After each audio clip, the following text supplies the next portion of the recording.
Well, hey everyone, welcome to a brand new episode of Show Me the Crypto. On this week's episode, we chat with Kenny Lee, who is the co-founder of Manta Network. Ulf, your thoughts on the conversation? Had a lot of fun talking to Kenny. We covered his background, which he's got a super interesting background in cloud computing. He used to be a teacher's assistant for Gary Gensler at the SEC. So that whole side of his story was interesting on its own. But then we moved into Manta Network and everything they're doing in regards to privacy and zero knowledge technology. And then we moved on even further and got into more the history and future of crypto and where blockchain technology could be going. We touched a lot on modularity in the world of blockchain, interoperability, a multi-chain future. What does all this look like? So we covered all kinds of ground, and Kenny is super knowledgeable and had lots of thoughts and ideas on where the future could go. So he was a great guy to really dive into this subject matter with. Yeah, you're going to want to stick around through this full conversation, especially toward the end, because he jumps into, are we in a bull run even right now? And what are some of the future trends going to be? We touch on that later. As Ulf mentioned, this fascinating history. He's been in the Bitcoin space since 2013, over a decade. He's seen a lot happen. And so he gives his thoughts on the evolution of the space, what's gone well, what we can improve on. We know you're going to love this episode. Show me the crypto. Show me the crypto. Show me the crypto!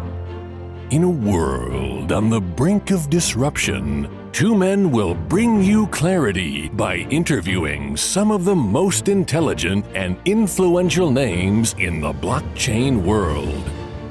Welcome to Show Me the Crypto with your hosts, Wade Patterson and Ulf Lonergan. Well, hi there, and welcome to Show Me the Crypto. My name is Wade Patterson. And I'm Ulf Lonergan. We're a couple of friends from Canada who love learning about cryptocurrencies and blockchain technology, and we're happy you're along for the ride. Whether you're a crypto virgin or you know your way around the block, we hope our interviews with some of the most intelligent and influential people in the blockchain space help deliver you with value. And on this episode, we're joined by Kenny Lee, co-founder of Manta Network. Kenny is a serial entrepreneur who has started, advised, and invested in startups for more than a decade. While running a company in the cloud computing space in 2013, Kenny discovered Bitcoin mining as a way to offset server costs. In 2014, he held an advisory role for a Bitcoin options trading platform and went on to be a teaching assistant for blockchain courses at MIT. Manta Network is a multi-modular ecosystem for zero-knowledge applications. Kenny, welcome to Show Me the Crypto.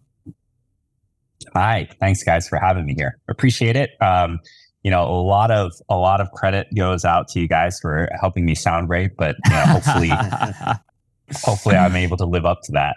Yeah, pressure's on, man. Pressure's on. That's a big bio. Yes. No, all kidding aside, I want to talk about your entrepreneurial journey. So you're someone who has literally put blood, sweat, and tears into entrepreneurship. And I say that because I heard you tell a pretty extreme story on another podcast about the challenges of starting your first company. You donated blood for scientific research every 6 weeks in exchange for $50 per donation. So with that in mind, the question is, what is the best thing and the worst thing about being an entrepreneur?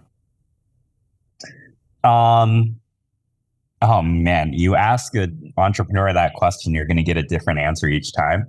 I'd say that the best thing is the experience, not the experience. The experience overall, but what I really like as, a person is just being able to deliver good experiences to people, specifically like the team.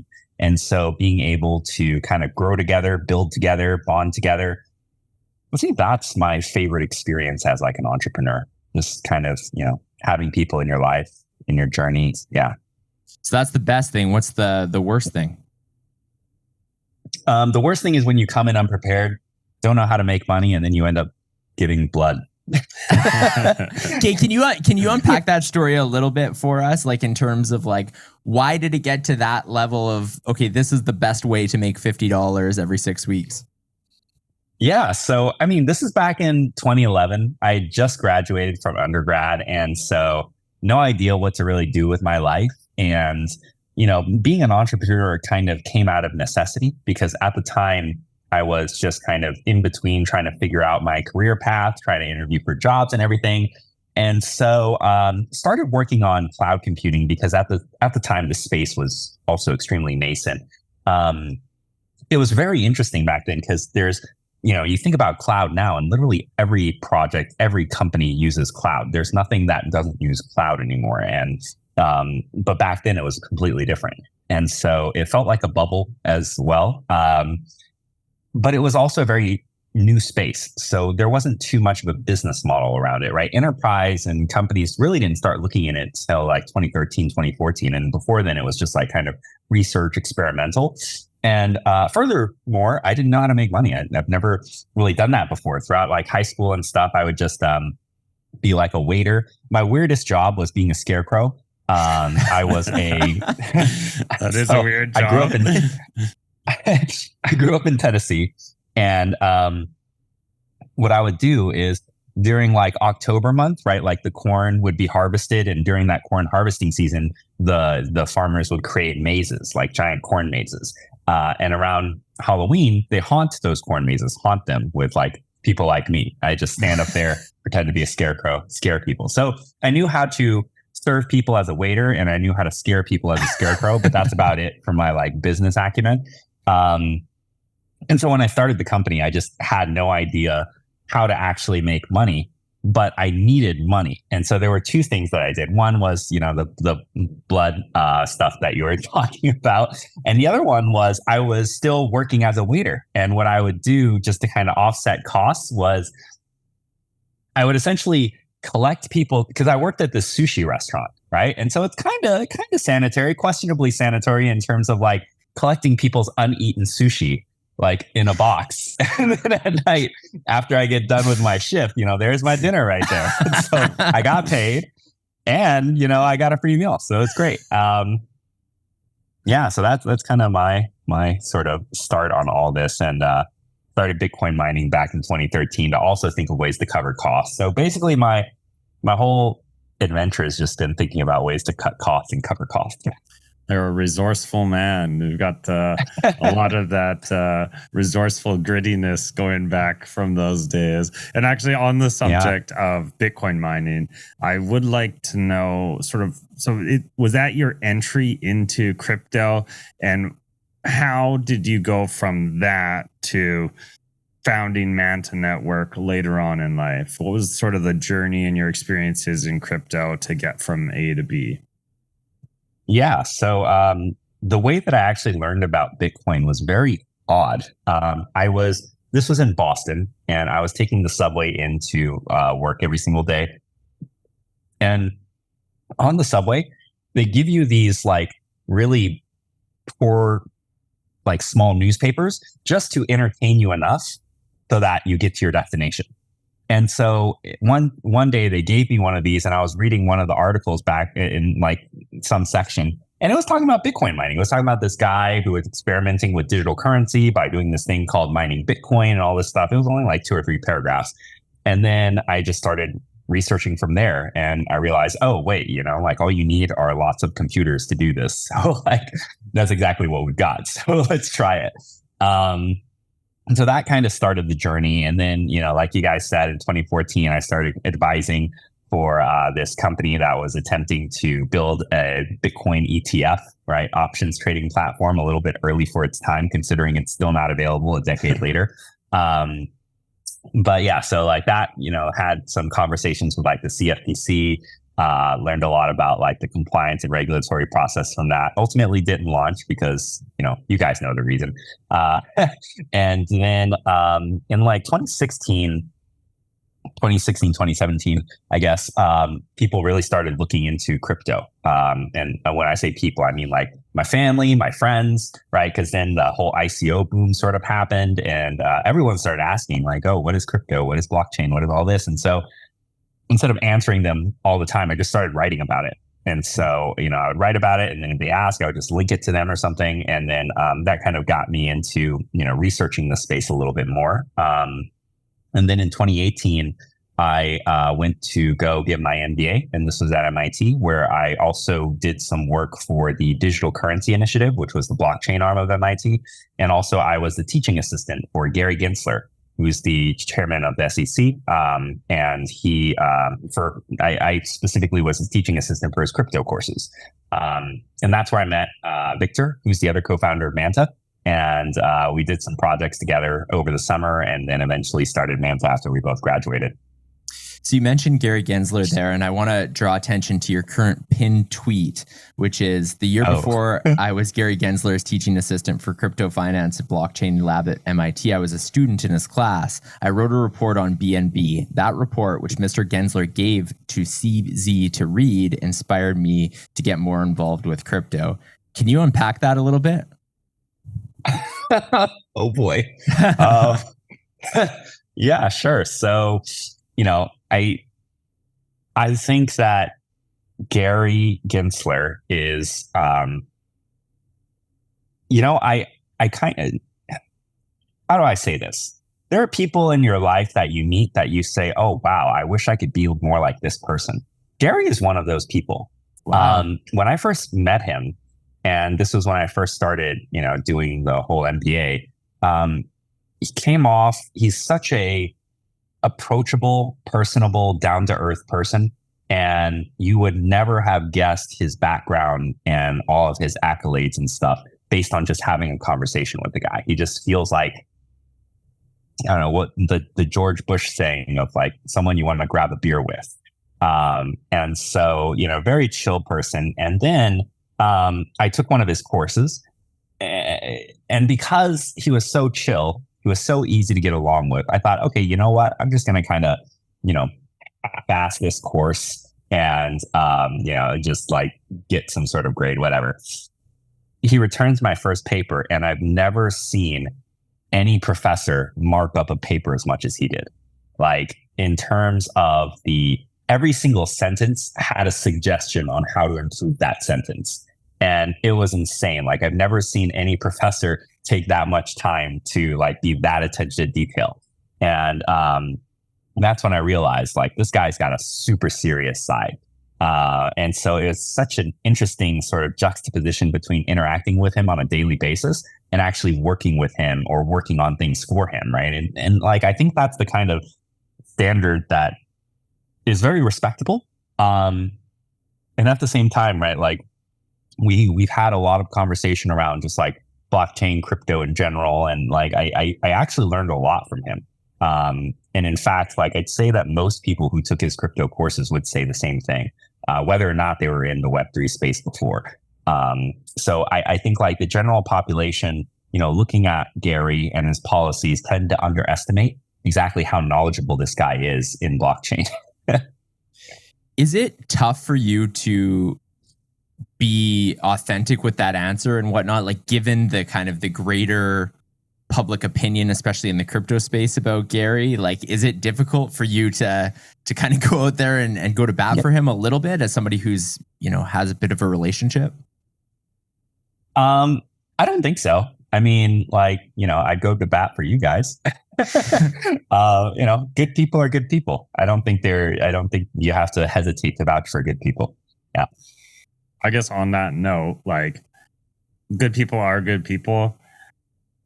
What are your thoughts on maybe more the SEC's direction with crypto regulation versus what maybe you or the greater crypto community feel, the direction it should be going?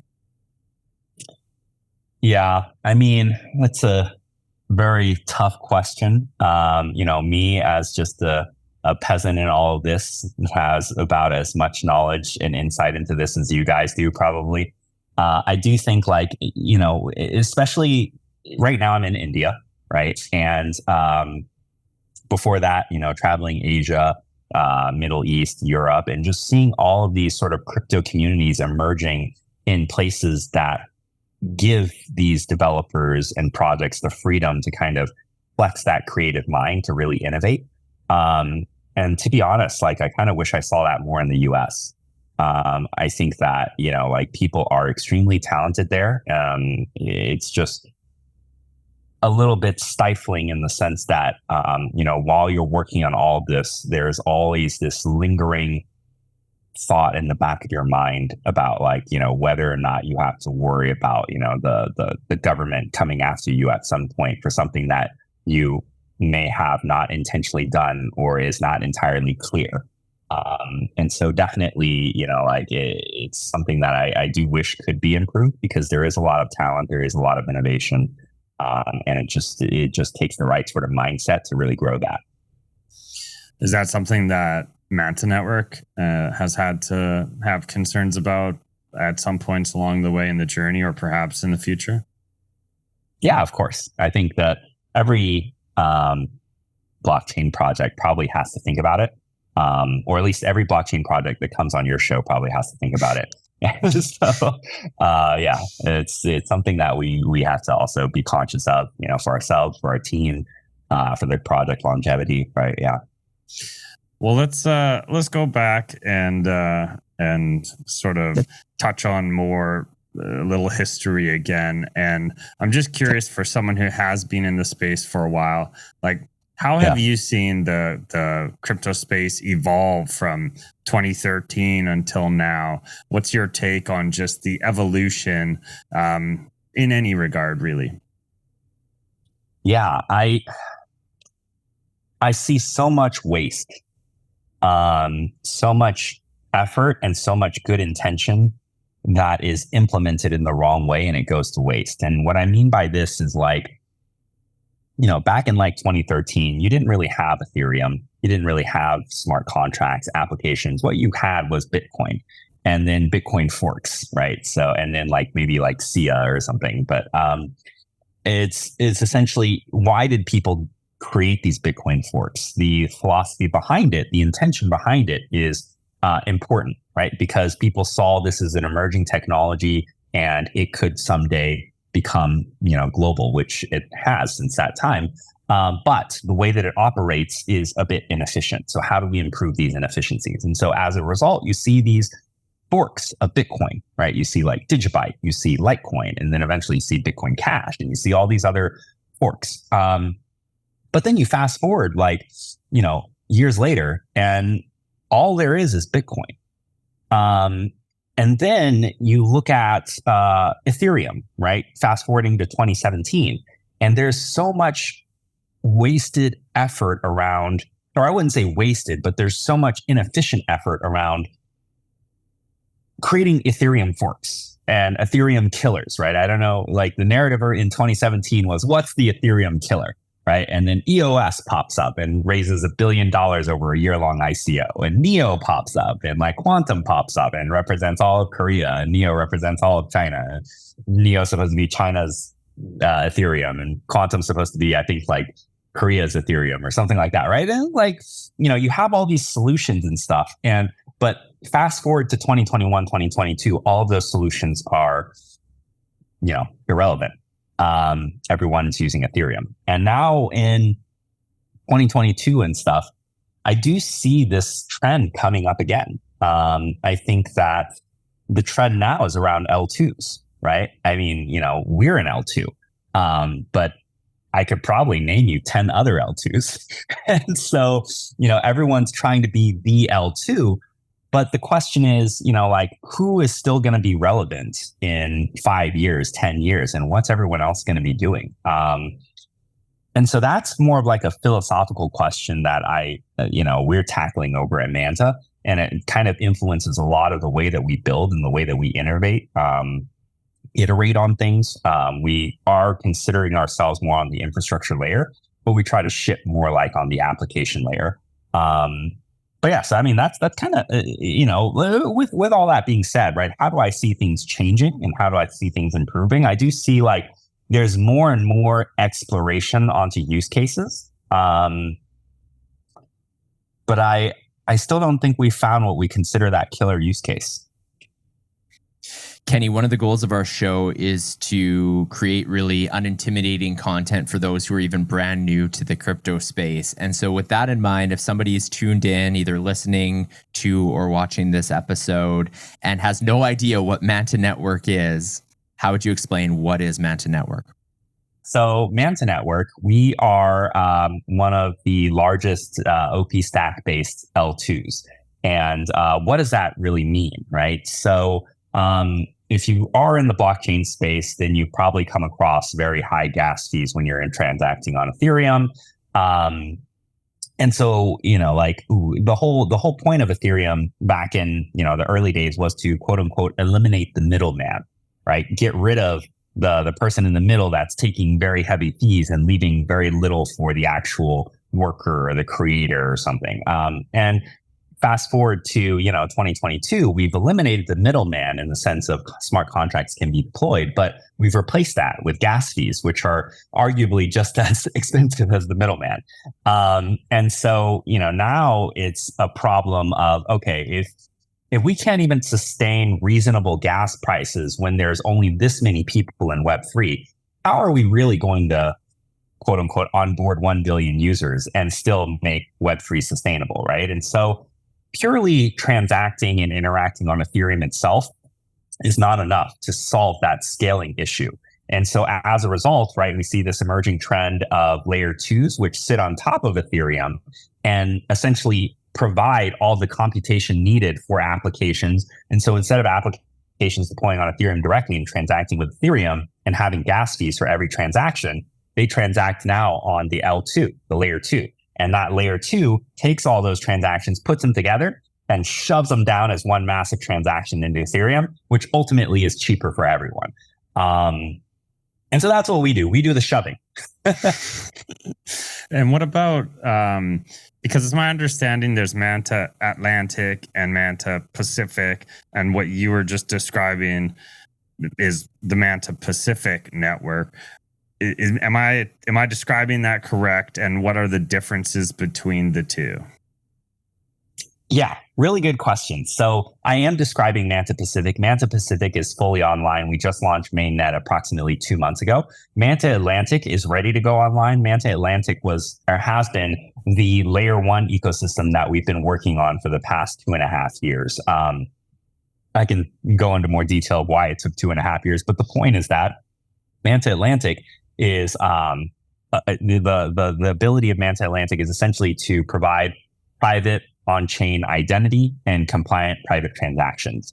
And so we use zero-knowledge proofs to enable this, and happy to go into more detail about it. But the whole point is to be able to create decentralized privacy for users when they're trying to prove their identity without revealing wallet addresses, for example, or do some type of on-chain transactions such as payroll, which are very sensitive to, fully transparent systems.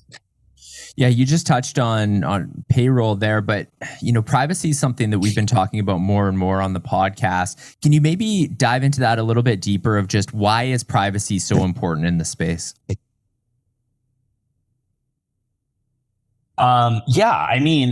Privacy, I think, is extremely important because otherwise Web3 becomes essentially a massive surveillance tool, right? And this is not surveillance just by, unwanted government regulators. It's surveillance by business, it's surveillance by individuals, right? Like you're essentially walking around naked on the internet now. And so what compounds this problem is the fact that everything is immutable, right? You can't delete your blockchain transaction. It stays with you forever. And so, I'm sure that we've done things in our teenage years that we wish we'd never done, right? But that's great because then you can just delete it from your social media and then the world will never see it, hopefully. But it's not the same with blockchain, right? And so these things will continue to, live on with you. But at the same time, right, like it also kind of creates your identity in a way that may or may not be truly representative of who you are. So surveillance, misleading identities, right? And then finally, just pure right of privacy. right? Like when you're doing some type of transaction, you may not necessarily want the whole world to see. That's why when you make a credit card transaction, it doesn't get broadcasted to everyone, and then everyone can see where you were at like 8 a.m. every single day buying a coffee, right? There's a reason why you have to log in with your password to your, bank account or your credit card company in order to see that information, because that security vulnerability, that privacy vulnerability, eventually can even lead to compromising like your physical safety. So there's a whole sort of plethora of reasons why privacy is important in general. And it's just kind of alarming that it doesn't really exist today on the blockchain. Totally. At least not in some sort of scalable manner. So I'd love to dive more into the technology side, but from the viewpoint of, what started Manta in the first place. What was Manta Network's original goal? Because you guys have been at this for a little while now. You're originally working on Manta Atlantic, and now Manta Pacific came along, and it seems like that's more at the forefront. So what was the original sort of vision for or mission for Manta? And can you also just explain in that regard how ZK Tech plays a role in this, and what is ZK Tech, and how does that how does it exactly work? Because there may be people listening who aren't so familiar. Yeah, sure. So Manta started off as thinking about on-chain privacy. So our mission has been centered around on-chain privacy, and the driver of that is ZK. And so, when it comes to the technology, we've always considered ourselves really like a ZK wheelhouse more than anything. And as we continued to build Manta Atlantic, one of the things that we realized is, or a couple of things that we realized. One is, if you build something and no one uses it, then does it really matter, right? And so, arguably factually, a lot of the user base is on EVM. So that's kind of one component of the issue. And the other one was the system that we built for the L1. It allows for activities such as the on-chain transacting and the private identity verification, but it's not Turing complete. There's no VM layer involved. And so there was a limitation on like exactly what developers can do with essentially the tools that we built out. And so Manta Pacific is kind of a solution to that, right? So Manta Pacific actually takes all the ZK circuits that we built for Manta Atlantic and puts it on the application layer, so that now developers can actually use our circuits as well. So it's almost like offering ZK as a service to the developers so that they can just plug and play rather than having to build everything from scratch.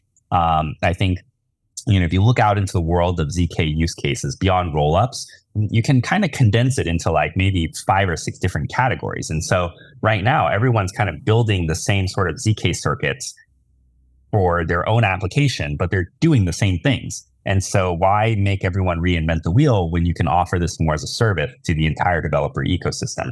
And so those are really the 2 reasons why we went the Manta Pacific route as well. And then the question about, what is ZK? Zero knowledge proof is literally just proving something without any knowledge of it. I know people tend to exaggerate the complexity of this, which it, in all rights deserves that complexity. But at the same time, just a high level understanding of it is very simple. It's zero knowledge proof is not like JavaScript in the sense that it's a programming language. It's a concept. And around that concept, you can build it however you want. And there's different implementations, and you can build it in Rust. You can build it however you want. But the idea here is essentially I prove something without revealing that information to you. And so the example I really like to give, which is a fairly common example, is a game of guessing the color of the ball in my hand. So I have 2 balls in my hand, let's pretend. And then you guys need to prove to me that you're not colorblind. Right. And so what I do is I have a red ball, a blue ball, I put it behind my back, I shuffle it, I bring it out, and then I ask you to point the red ball. You point to the red ball, and I'm like, okay, that could have just been a lucky guess, right? Because there's a 50-50 chance. So I do it again. And then you point at it again. I'm like, okay, let's do it again. And now let's do it 1,000 times, right? By the 1,000th time, you've probably proven to me statistically that it's not just lucky guesses 1,000 times in a row and that you're actually not colorblind. But at the same time, I never, looked inside your eyeballs for the cells that prove that you can see colors or anything. And so you didn't have to actually give me that proof. You just proved it to me. And so that's kind of like an example of like a very simple zero knowledge proof. Yeah. Awesome. Yeah. Thanks for explaining that. And in regards to, I guess, sort of these differences between Manta, Atlantic, and Pacific, where does this, are both necessary? Is there a point in the future where these kind of merge into one network? Wade and I, we recently had, we haven't covered Polkadot a lot on this channel, but we recently got to speak to a guest and sort of dive into the world of Polkadot a little bit, and just wrapping your head around it, if you're not as familiar, if you're more into the Ethereum ecosystem, it's a little different in how things work in Polkadot, but they very much have this multi-chain mission and interoperability that they're building towards. And so, is that something where the case is true for Manta as well, that whether we're talking about Manta Atlantic or Pacific, these things at some point will sort of be interoperable and work together? Yeah, the first step is definitely interoperability. And then the question of, the coexistence, right, really depends on, where we start seeing the adoption. If it is very much one-sided, then could possibly be like a merge. Definitely open to the idea, especially as we continue to kind of deploy the ZK circuits onto Pacific to allow developers to kind of get creative with it. Any scenario is possible. Right now, what we're focused on is just getting Atlantic shipped as well, and then seeing where to kind of go from there. And more on the sort of tech side for Manta Pacific, because this is all fairly recent, and in doing the research, I didn't even know of a couple of these things that existed. For example, the Polygon CDK, which I understand you guys utilize to sort of create Manta Pacific. And in addition to that, using the data availability layer of Celestia, and just diving down that rabbit hole and even learning about sort of modular blockchains and how they differ from, say, a monolithic blockchain, which is what is much more commonly known. There's a lot to unpack there. So maybe you can touch on the different sort of technology stacks that Manta Pacific's working with, and why you chose to use those, what are the benefits, and maybe we can touch on modularity in the blockchain world as well. Sure. Yeah. I mean, I don't think that modularity is like clearly defined, at least in the context of crypto, right? So you're probably not going to find an Oxford dictionary definition of it here. But essentially, right, like I answered a previous question about, how have I seen blockchains change? And I was talking about like the how things become obsolete generation after generation. And so I also mentioned it's kind of like one of the philosophies we take very seriously at Manta, to kind of like break this curse. And so as part of that, we have a very modular approach in how we build out our infrastructure. And I do hope that in the future, other blockchains, at least on the infrastructure level, kind of think about this approach as well, because this is why we use Celestia. This is why we're able to use Polygon. So we're currently, our L2 is currently an OP stack based L2, and we're transitioning over to ZK EVM with Polygon CDK. And then we're also integrating Celestia DA. It's going to be, we've already integrated Celestia DA. Sorry. I mean, we've already integrated by the time this is published. So, perfect. Hey, alpha alert. Nice. Alpha Thinking alert. ahead, yeah. So, we've already integrated Celestia DA. And so our whole philosophy is not to build everything from scratch, because we've got such an abundance of talent and specialization in the space that we would rather be able to leverage all the specialities that other people cover, other projects cover, and be able to bring that into Manta in order to provide that amazing user experience. Because people say user experience. Usually when people say that, they think on the application level. They think, okay, less buttons to click, more bright lights here and all this other stuff. But on the infrastructure level, I think the infrastructure offering also has a responsibility on the UX side, namely on the gas fees. If there's anything you can do to reduce gas fees without compromising on, the security to a certain extent, then that's something I think is worth considering, because that's something that ultimately benefits the user. And so by bringing on Celestia for that modular data availability, we're able to cut our gas fees by around like 100x. Because, and I can get into details of how that works, but essentially, right, like we're plugging in Celestia into our ecosystem, and the benefits are then sent over to the end user because their gas fees are now significantly less. Same with Polygon. So we want to transition over to ZK EVM. Why do we want to do that? On the technical side, it's better security from our perspective because it's cryptographic security versus economic security. But what does that mean for the user? Because the user on a daily basis is not going to think about these security issues, right? They're going to think more about like, okay, when I withdraw my assets from the L2, how long is it going to take to get to my wallet? And when you're doing an optimistic rollup, you have to have that period, that challenge period, whether you're doing fault proofs or fraud proofs. And that's, anywhere from 3 days to 7 days, depending on which sort of optimistic rollup you're on. Whereas with a ZK EVM, that proof is generated with every single batch of transactions. And so there's no wait time. As soon as the next block is produced after your assets are withdrawn, hopefully if you pay enough gas, then you're able to move your assets off of that chain, right? And so that's a much more fluid user experience from an L2 side. And so these are just two examples of taking more of a modular approach to kind of taking the best technologies from wherever they are and just combining them to make a better user experience. And I think we're going to see more and more of that in the upcoming year or so. And, I feel like Manta is definitely going to be taking advantage of as much as we can. I was watching a video sort of like explaining how Celestia can help solve the blockchain trilemma thanks to the modularity, and that it's sort of, the trilemma is something that under the monolithic structure can't really be solved. It will always exist, but through modularity, perhaps it can be. What's your take on that? And do you feel that modular blockchains are the future and that everything will inevitably go that way? Or how do you see it working in terms of, L1s, L2s, and L3s in the future, and how they all end up working together?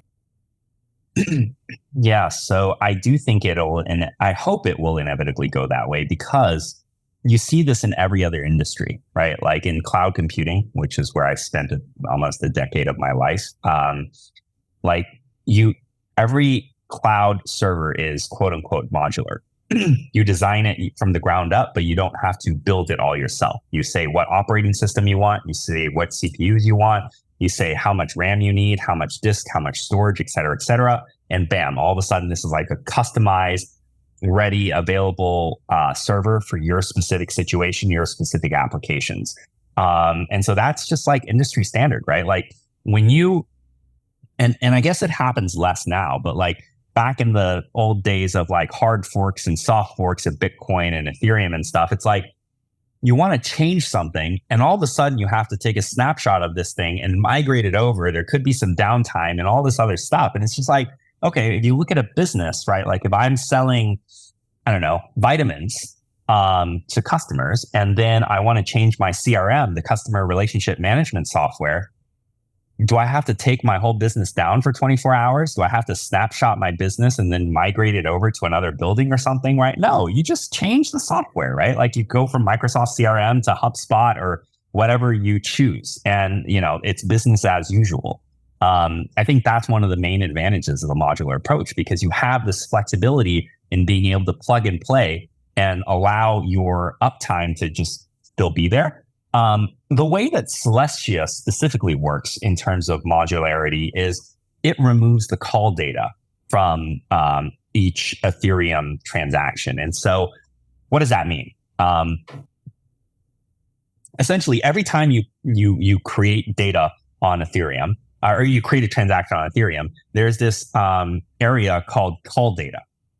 And the call data is essentially storage. You have to store information on Ethereum that can then be picked up and used by other applications in the future. But Ethereum wasn't built to be a storage center, right? It's not the same as Dropbox or Google Drive, right? It's more of a compute system. And so like you can run computation on it, and actually computation is a little bit expensive as well, but some of these smart contract calls are not too complicated. But when it comes to call data, every time you post it, every time you write it to Ethereum, Ethereum's like, okay, I'll take this for you and I'll allow other people to read it and stuff, but it's going to be super expensive. I think the estimates right now are around like 80% of gas cost is on the call data. And so you can imagine, right? Like if you were somehow able to kind of take that call data out of the equation, then it's a lot cheaper. And so that's exactly what Celestia does. Celestia says, okay, instead of taking that call data and putting it on Ethereum, just put it on us. And then we'll tell Ethereum everything that's happening, right? And so Ethereum doesn't have to have call data anymore. It's all on us. And so bam, right? 80% of gas costs gone. So that's how they kind of approach modularity. Hopefully that makes sense. Yeah, that's super cool.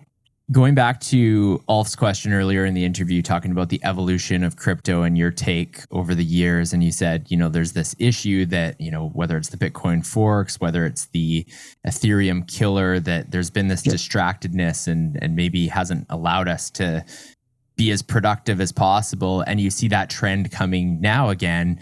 Is that just something that you think is inevitable in this space over the years, or do you think it's a growing pain situation where we'll get past that? Like, what's the solution? At the sake of sounding like a salesman or a shiller, I think the solution is modularity, because that's our whole entire approach to being adaptive and relevant 5, 10 years from now, 20 years from now. Because if you're able to take something outdated, get it out of the way, and move it into a more like frictionless system based on the technologies of that time, then I do think that kind of breaks the curse there.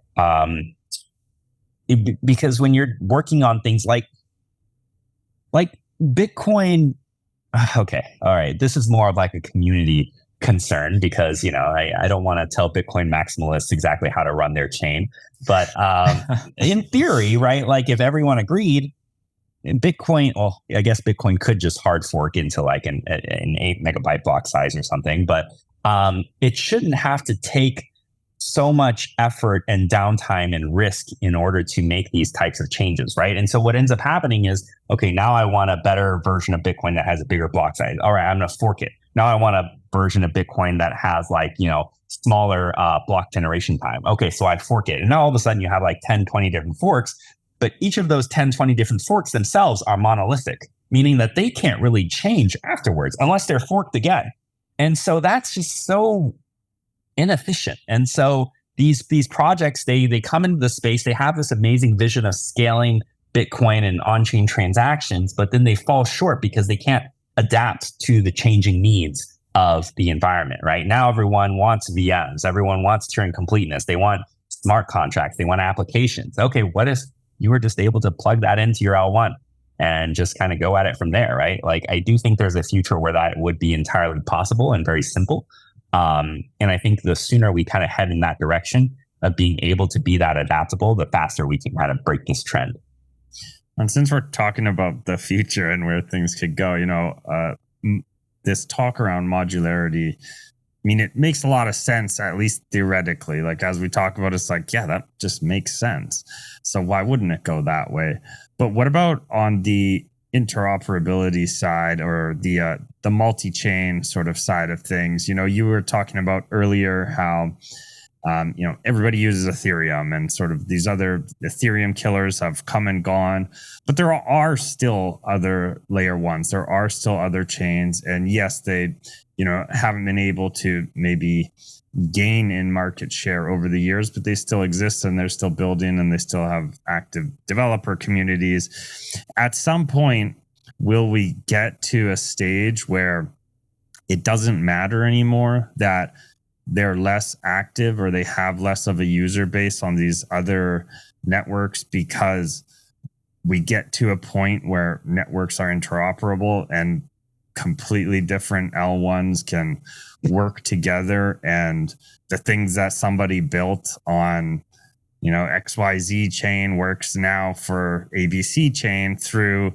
whether it's modularity or through other systems that have been created to, allow these things to cross over. What's your thoughts on how that plays out in the future? Yeah. So great question. I have a conspiracy theory. My conspiracy theory is that blockchain will become eventually the global computer. That's not what it is right now. Blockchain is many different fragments of, global attempts at computerization. But eventually it will become the global computer. And what does that mean?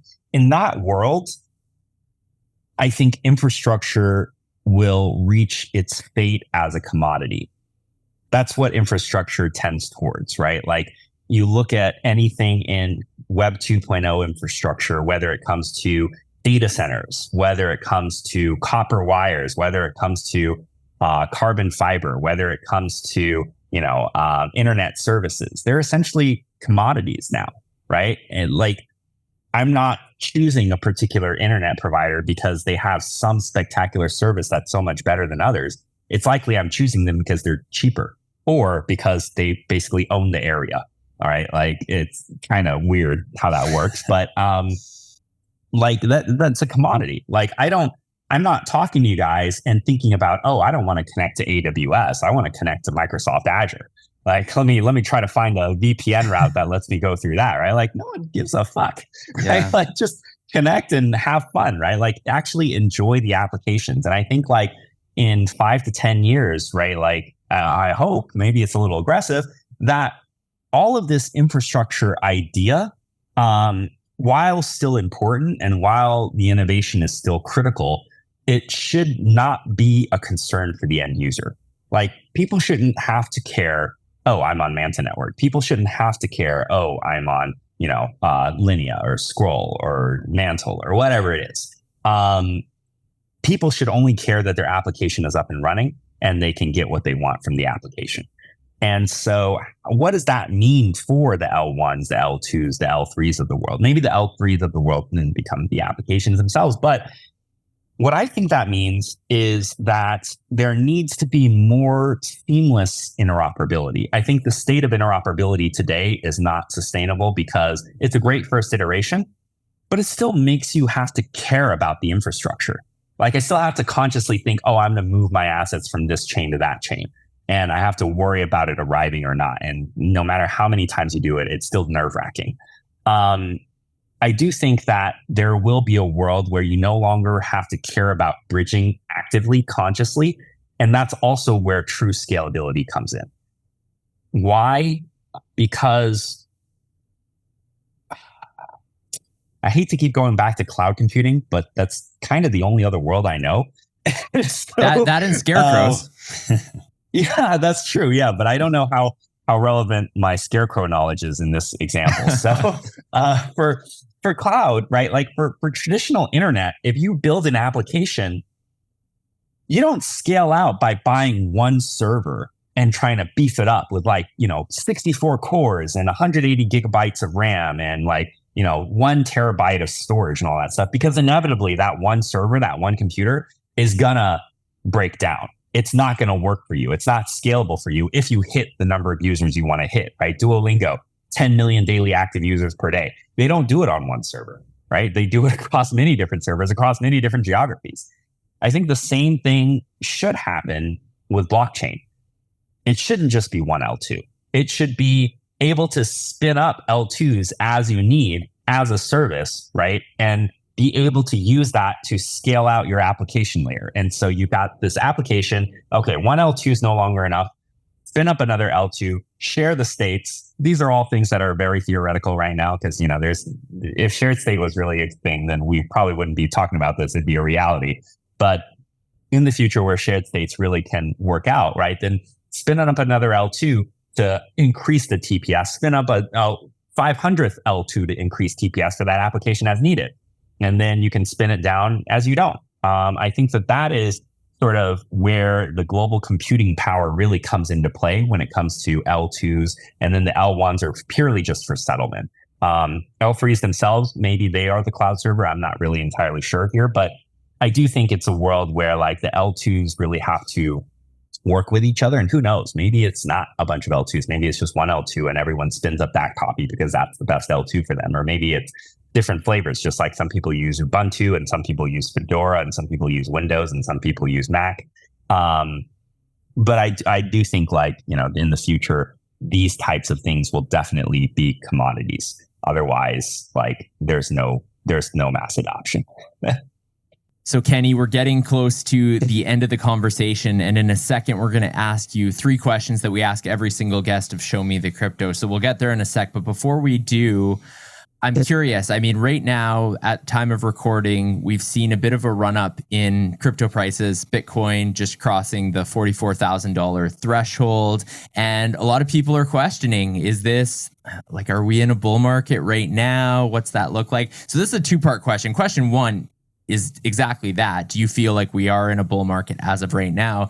The part 2 to that is, regardless if that's now, if that's in the future, what do you think will be a dominant trend of the next bull run to keep an eye out for? Yeah, good questions.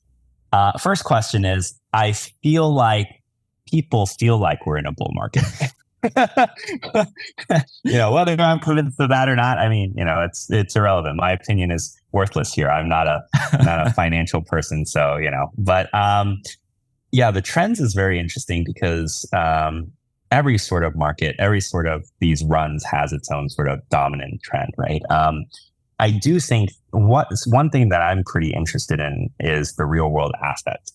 I do think that they are making a more material emergence in this time around, right? Like one of the projects that we work with very closely is called Mountain Protocol.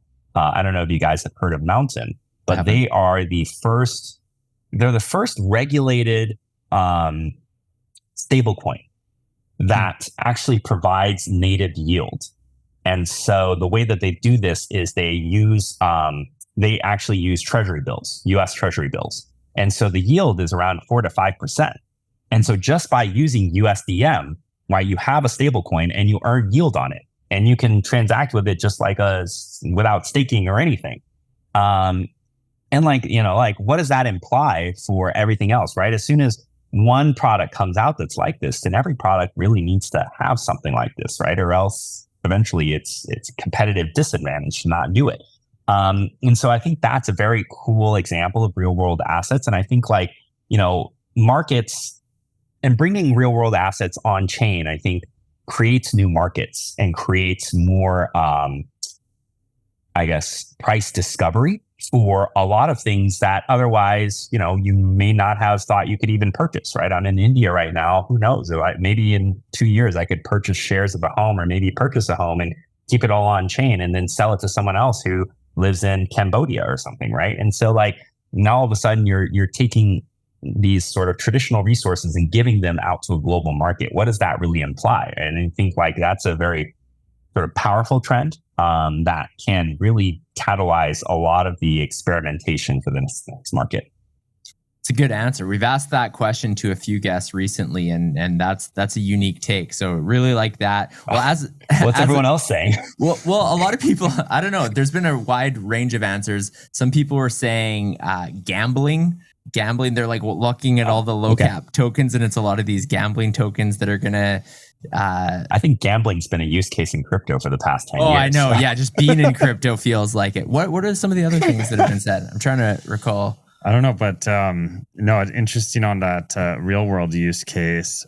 We've had guests on from all kinds of different sort of niches in the space, but what came to mind when you mentioned that was real estate, and we've talked about shared, sort of crowd-funded, real estate investing type of things, and I don't know. That seems like the similar type of maybe use case to real world, like you're talking about, that just wasn't really possible before, not in any efficient way.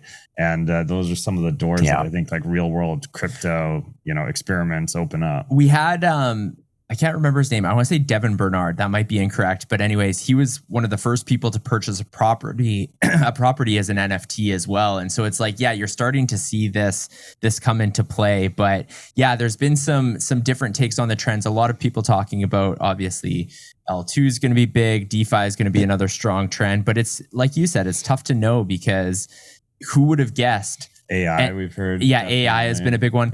NFTs in 2021, I mean, just were this crazy story, and I don't think that was on a lot of people's bingo cards in 2020 in terms of like the fact that would be as big of a theme as it was. So it'll be interesting. But as I mentioned, Kenny, we like to end every episode of Show Me the Crypto with the same 3 questions we ask every single guest.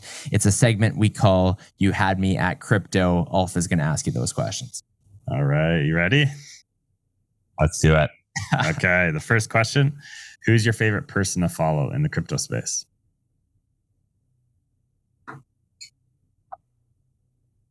Oh my God, these are so hard. Who's my favorite person to follow in the crypto space? There's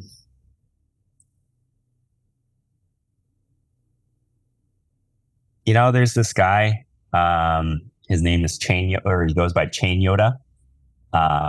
And he doesn't really have a huge following. He's not like one of those huge crypto influencers, but I think he's very real. And his realness, it comes in the form of sarcasm that I really appreciate. And it's Nice. just like, why beat around the bush? I think, that's Nice. shout I out love to that. Chain Yoda. I love that. Second question. What will the price of Bitcoin be 10 years from now? Going a decade out. What will the price of Bitcoin be 10 years from now? I think the price of Bitcoin, 2 scenarios. 1, it's probably $1 million plus. 2 is, who even knows? Maybe we're going to be measuring the price of dollar in Bitcoin. Nice. I love it. We haven't had that one in a while, but we have had that before. All Nice. right. Third and final question. What is the most underrated project in the crypto space? I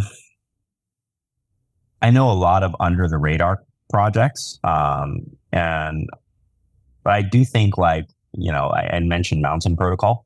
They are very cool in terms of like kind of finding this intersection between on-chain need, right? Everyone needs stable coins, and regulatory and compliance, and also being able to do it in a better way than exists before, right? Because the US dollar doesn't give you yield.